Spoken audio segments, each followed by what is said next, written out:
చూస్ country delight, live better. ఇప్పుడే country delight app ని download చేసుకోండి.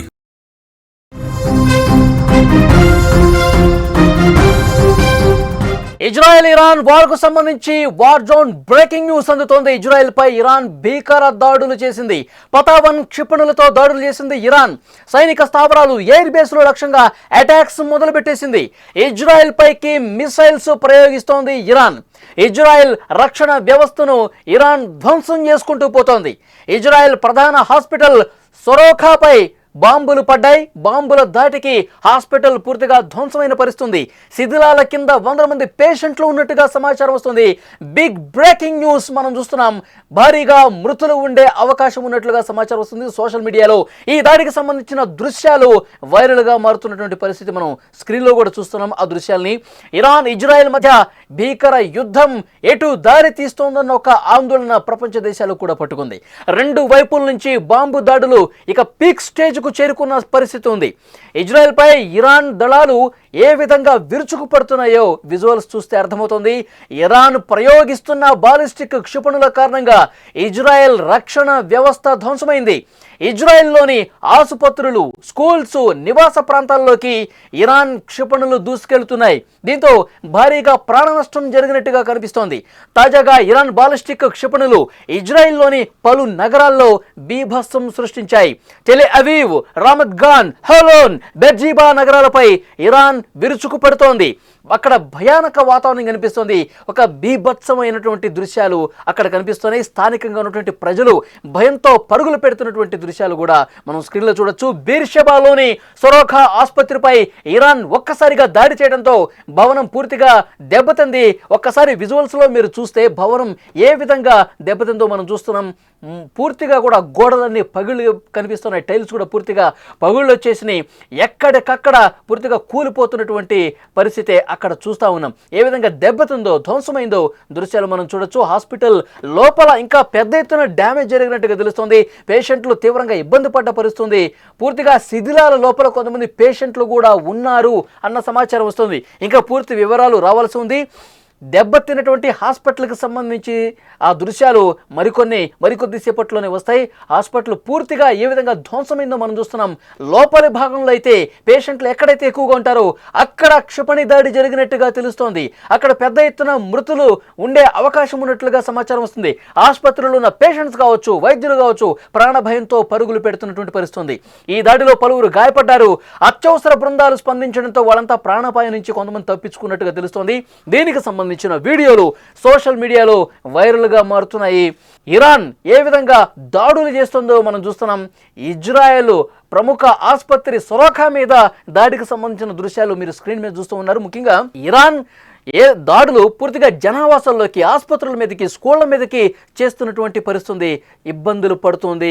ఇజ్రాయెల్ ప్రజలు, సాధారణ ప్రజానీకం ఇరాన్ చేస్తున్నటువంటి ఈ దాడుల వల్ల ఇబ్బందులు పాలవుతున్నారు. ఆసుపత్రి దాడిలో మృతుల సంఖ్య పెరిగే అవకాశం ఉన్నట్లుగా సమాచారం వస్తుంది. కానీ ఇజ్రాయెల్ మాత్రం కొంత యుద్ధ నీతి పాటిస్తోంది. ఏదైతే అణ్వస్త్రాలు తయారీ కేంద్రాలు ఉన్నాయో, రియాక్టర్స్ ఉన్నాయో వాటి మీద దాడి చేస్తుంది. అక్కడ సైనిక కేంద్రాలు ఉన్నాయో, చమురు క్షేత్రాలు ఉన్నాయో వాటి మీద దాడి చేస్తుంది. అణ్వాయుధాలు తయారు చేయకూడదు, లొంగిపోవాలి, అణ్వాయుధ సామర్థ్యాన్ని పూర్తిగా మేము దెబ్బతీస్తాం, ఇలాంటి హెచ్చరికలు ఇటు ఇజ్రాయెల్ వైపు నుంచి ఉన్నాయి. కానీ సాధారణ ప్రజానికానికి ఎక్కడా కూడా ఇజ్రాయెల్ ఇబ్బంది కలిగి చేయటం లేదు. ఎందుకంటే అక్కడ రియాక్టర్కి దగ్గరగా ఉన్నటువంటి కొంతమంది పౌరులు కూడా ముందుగానే హెచ్చరించినట్టు పరిస్థితుంది. ఇరాన్లో అక్కడ ఆ ప్రముఖ ప్రభుత్వ అధికారిక ఛానల్ మీద దాడి చేసే సమయంలో కూడా జర్నలిస్టులు కూడా హెచ్చరించింది, మీరు అక్కడి నుంచి వెళ్ళిపోండి, అక్కడ దాడి చేసే ప్రయత్నం చేస్తూ ఉన్నాము, అక్కడ క్షిపణి దాడులు జరుగుతాయి. అలాగే రియాక్టర్లో ఉన్న ప్లేసులో, సెంట్రిఫ్యూజుల తయారీ కేంద్రాల్లో, ఇక్కడ ఇలాంటి ప్లేసుల్లో దాడులు చేసేటప్పుడు ముందస్తు హెచ్చరికలు చేస్తోంది ఇజ్రాయెల్. కేవలం వాటి మీద మేము దాడి చేస్తున్నాం, సామాన్య ప్రజలు మా టార్గెట్ కాదు అని చెప్పి చాలా స్పష్టంగా హెచ్చరికలు జారీ చేస్తోంది ఇజ్రాయెల్. కానీ ఇరాన్ ఏం చేస్తోంది? యుద్ధం మొదలైంది అంటూ ఖమేనీ ఎప్పుడైతే పోస్ట్ పెట్టారో ఇక సామాన్య ప్రజలు లేదు, అక్కడ స్కూల్లో ఉన్నటువంటి పిల్లలకు లేదు, మహిళలు లేదు, జనావాసాల మీదకి దాడులు చేస్తున్న పరిస్థితుంది, ఆసుపత్రుల్ని టార్గెట్ చేస్తున్న పరిస్థితుంది. ప్రముఖ ఆసుపత్రి సొరాఖా మీద దాడి చేసి వందల మంది పేషెంట్ల జీవితాలతో ఆటలాడుకుంటుంది ఇరాన్. ఈ యుద్ధ పరిస్థితి చూస్తే అదే మనకు అర్థమవుతోంది. అందుకే ట్రంప్ కూడా తీవ్రంగా హెచ్చరిస్తున్నాడు, మీరు చర్చలు చేసేందుకు సమయం మించిపోయింది, ఇంకా మీరు దుందుడుగ్గా వ్యవహరిస్తూనే ఉన్నారు, ఇంకా మా హెచ్చరికల్ని పెడచెవిన పెడతా ఉన్నారు, మీకు యుద్ధమే కావాలి అంటే గనక కాసుకోండి అని ట్రంప్ కూడా హెచ్చరించిన పరిస్థితి అంటే దానికి ఖమేనీ కూడా లెక్క చేయనటువంటి పరిస్థితి ప్రస్తుతం ఉందంటే రెండు దేశాల యుద్ధం ఎంత సీరియస్గా ఉందో అర్థమవుతోంది. ఈ బీభత్స భయానక దాడులు చూస్తూ ఉంటే సామాన్య ప్రజలు బెంబేలెత్తిపోతున్నారు. ముఖ్యంగా ప్రపంచ దేశాలన్నీ కూడా ఈ యుద్ధం ఎటువైపు దారి తీస్తుందని ఒక ఆందోళన కల్పిస్తోంది. మూడో ప్రపంచ యుద్ధం వైపు ఇది అడుగులు పడుతున్నాయా? ఎందుకంటే సామరస్యంగా చర్చలు కొనసాగించాలని చెప్పినా ఎవరు కూడా పెడచెవన పెడతా ఉన్నారు. అణు ఒప్పందం మీద లొంగిపోవాల్సిందే, మీరు కట్టుబడి ఉండాల్సిందే అంటే ఎక్కడో కూడా ఇరాన్ వినిపించుకొని పరిస్థితుంది. ఇంకా సోషల్ మీడియాలో కత్తి చేతిలో పట్టుకుని అసలైన యుద్ధం ఇప్పుడే మొదలైంది, మాకు ఇస్లామిక్ ముస్లిం కంట్రీస్ 21 మద్దతుగా ఉన్నాయి, ఆ 21 దేశాలతో మేము ఒక స్పెషల్ ఆర్మీని ఏర్పాటు చేసుకుంటున్నాము, మీ మీద దాడులు చేయడానికి వెనకడుగు వేసేది లేదు, వెనక్కి తగ్గేది లేదని చెప్పి ముందుకు పోతూ ఈ విధంగా ఆసుపత్రుల మీద దాడులు సీరియస్గా చేస్తున్నటువంటి పరిస్థితి ఉంది. కాబట్టి ఈ యుద్ధం ఎటు దారి తీస్తుందో కూడా తెలియని పరిస్థితి. ఒకసారి విజువల్స్లో మనం చూస్తున్నాం, సొరాఖా ఆసుపత్రి దగ్గర సిచ్యువేషన్ మనం చూస్తున్నాం, ఏ విధంగా ఆసుపత్రి ధ్వంసమైందో, అక్కడ ఫర్నిచర్ ధ్వంసమైందో మనం చూస్తున్నాం.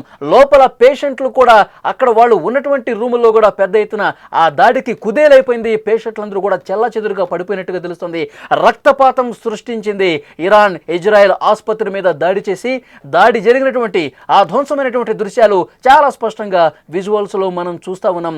పరుగులు పెడతా ఉన్నారు. ఇప్పుడు మనం క్లియర్ గా చూడొచ్చు, పూర్తిగా ఆసుపత్రి కనిపిస్తా ఉంది. లోపల పరిస్థితులు మనం చూస్తున్నాం. అక్కడ సహాయక బృందాలు పెద్ద ఎత్తున చేరుకొని వేరే ఆసుపత్రుల్లో కూడా పేషెంట్స్ ని తరలిస్తున్నటువంటి పరిస్థితి.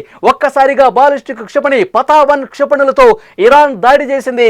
సొరాఖా ఆసుపత్రి మీద దాడి చేసినటువంటి తర్వాతి దృశ్యాలు మనం చూస్తున్నాం. పెద్ద ఎత్తున అక్కడ సహాయక బృందాలు, రెస్క్యూ టీమ్స్ కూడా చేరుకుని ఎవరైతే పేషెంట్స్ చావు బతుకుల మధ్య ఉన్నారో వాళ్ళని వేరే ఆసుపత్రులు కూడా హుటాహుటిన తరలిస్తూ ఉన్నారు. కాబట్టి ఇక్కడ యుద్ధ వాతావరణం ఎంత దారుణంగా ఉంది, ఎంత భయానకంగా ఉంది, ఎంత భీతి గొలిపే విధంగా ఉందో ఆ దృశ్యాలు చూస్తుంటే మనకు అర్థమవుతుంది. పెద్ద ఎత్తున పొగ మంటలు కనిపిస్తున్నాయి. పతావన్ క్షిపణులతో సొరాఖా ఆసుపత్రి మీద దాడి జరిగిన తర్వాత చూస్తున్నారు ఆ దృశ్యాలు. ఇరాన్ ఇజ్రాయెల్ మధ్య యుద్ధం ఇప్పట్లో ఆగేలా కనిపించట్లేదు. రెండు వైపుల నుంచి బాంబు దాడులు పీక్ స్టేజ్కు చేరుకుంటా ఉన్నాయి. ఇజ్రాయెల్పై ఇరాన్ దళాలు ఏ విధంగా విరుచుకుపడుతున్నాయో చూస్తున్నాం. బాలిస్టిక్ క్షిపణుల కారణంగా ఇజ్రాయెల్ రక్షణ వ్యవస్థ పూర్తిగా ధ్వంసమైంది.